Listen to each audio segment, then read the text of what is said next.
चिरां जिल्ला दुलाराय बर' फरायसा आफादा 13 बोसोर बैसोनि सिंनि जे हिन्जावसा आरो हौवासाफोरनि जोलुर बादायलायनाय बेखौ बे 2025 मायथाइनि थाखाय बासुगाव दखरा एबसुनि सिङाव थानाय बे गसाइगाव गामिनि जे गेवलां फोथार बेवहाय दिनैनिफ्राय जागायजेनबाय आरो जागायनानै सानबानि थाखाय जों खेलाखौ थिक खालामनाय जादों। फैगौ आगष्टनि 10 अक्ट'आव फाइनाल जाहैगोन आरो बे गेलेनायाव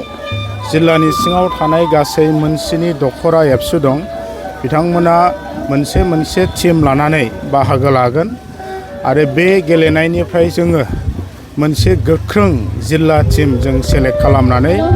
मिरु दुलाराय बर' फरायसा आफादा जेब्लानाखि सेप्तेम्बर अक्ट'बरनि गेजेराव बिथांमोना बे एखे खेलाखौ बानजायगोन अब्ला जों बेवहाय बाहागो लाहैनाय जागोन। दा बेवहाय हिन्जावसा आरो हौवासाफोरनि बाव जों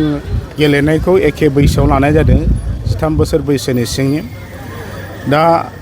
जेदिननाखि फाइनाल जागोन 10 आगस्टआव हेदिनखालि जोङो जिल्लानि सिङाव मोननै साब डिभिसन दं आरो गासै मोनस्नि दखरा एबसु दङ। जोङो साब डिभिसन लेभेलाव गार्लसफोरनि थाखाय मोननैल' हान्जा बाव सेलेक्सननि थाखाय मोनसे डेम' जों खेलाखौ लानाय जागोन 10 तारिखआव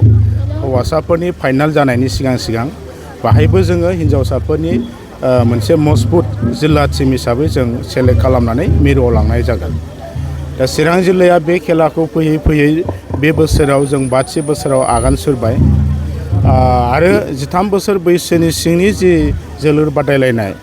बे बादायलायनाय बा बे खेलाखौ दैदेननाया एबसु हिसाबै चिरां जिल्लाया गिबियावनो जों जागायजेनदों। चिरां जिल्लानि उनावहाय मिरु एबसुआव खेलानि जि माखासे सिगनिफिकेन्स बा जोंनि इयुन जोलै फिउचार जेनेरेसनफोरनि जे केरियारनि बाथ्रा बिथांमोननि आखल आखुनि बाथ्रा बिथांमोननि लाइफनि बाथ्रा गासै बिथिंखौ नोजोर होनानै गोनांथि दं होननानै दिनै मिरुआवनो बेखौ लानाय जाबाय। फर्मेलि मोनसे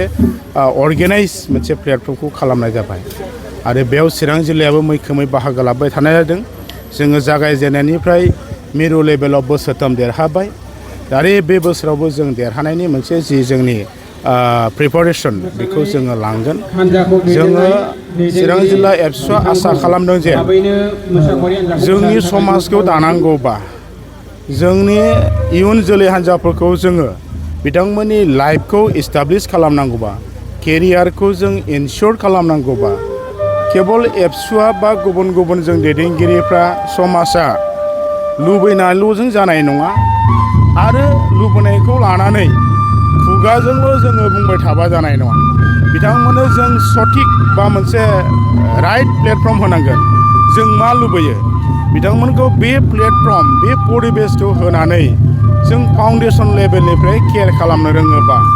जायखिजाया लाइनावनो बै जोंनि इयुन जोलै हान्जानि जि मोनसे केरियार बेखौ थिक खालामनायनि बाथ्रा बिथांमोननि लाइफखौ जोङो इस्टाब्लिश खालामनायनि बाथ्रा बेजोंसो जोङो रोखा खालामनो हागोन। आरो जाथि नाङैनो बेबायदि मोनसे सिन्ताधाराखौ लानानै रेस्टलेस जों जुदि खामानि मावबाय थायोबा आनकमप्रमाइज मोनसे मेन्टेलिटिजों जों बयबो समाजा गारजेना आफादफोरा सिन्था खालामोबा बिनि गेजेरजोंसो बड'फानि जि सिमां बर'खौ बुहुमाव गेरेमसा माहारि दानाय बे बाथ्राया थाबैनो जाफुंगोन जोंहा मोनसे फोथायनाय दं। दा बेनिखायनो गासै बाथ्राखौ जोङो बुजिजोबनानै जिल्ला एबसुआ बड'फा मिशन फर सास्टेनेबल चेन्ज बिनि आन्दाराव दिनै फाउन्डेसन लेभेलाव गथ'फोरनि थाखाय इयुननि थाखाय सोलोंथाइ बिथिङावबो जों गोबां हाबाफारि मावदों। केरियारनि बाथ्रा मटिभेसननि बाथ्रा आखल आखु दानायनि बाथ्रा गेलेनाय आयदायावबो दिनै नोंथांमोना नुबाय फुटबलनि बाथ्रा कालचार ट्रेडिसन कालचारनि सायावबो नुबाय हाबा मावनाय जोंनि मा होनो थांनानै थानाय जि इक'नमिक बेखौ जोङो लांनांगौनि थाखायबो इन्टारप्रेनियर लाइनाव गोबां बिथिं एबसुआ सम आरो थासारिजों जोङो खामानिखौ मावबाय थानाय जादों। जोङो बेखौ मोनदांदों आरो दिनैनि जि मोनसे खेला बे खेलाजों जों स्पस्ट' जाबाय जे जोंनि समाजाव जोंनि गथ' गथायफोरनि आखल आखु जोंनि बिथांमोननि जि हुदा आरो फिउचार बेखौ जों निश्चित खालामनो हागोन बे स्पष्ट बाथ्रा। मानोना दिनै गथ'फ्रा मोजां मोनसे राइट ट्रेकआव प्लेटफर्माव दिनै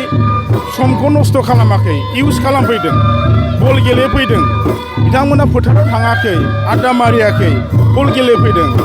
जोंनि लाइमोनफोरा दिनै हारिमुनि ट्रेडिसनेल कालचारनि सायाव सोलोंदों समायखौ मिसइउज खालामाखै सोलोंथाइनि फारसे सोलोंदों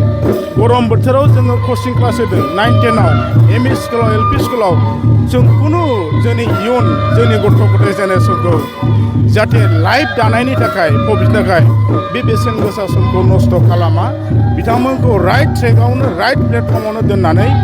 जोङो सिगां फारसे आवगायलांनायनि जि सिन्था धारा बेखौ दुलाराय बर' फरायसाफ्रा दिनै गोख्रोङै जों नोजोर होबाय थानाय जादों।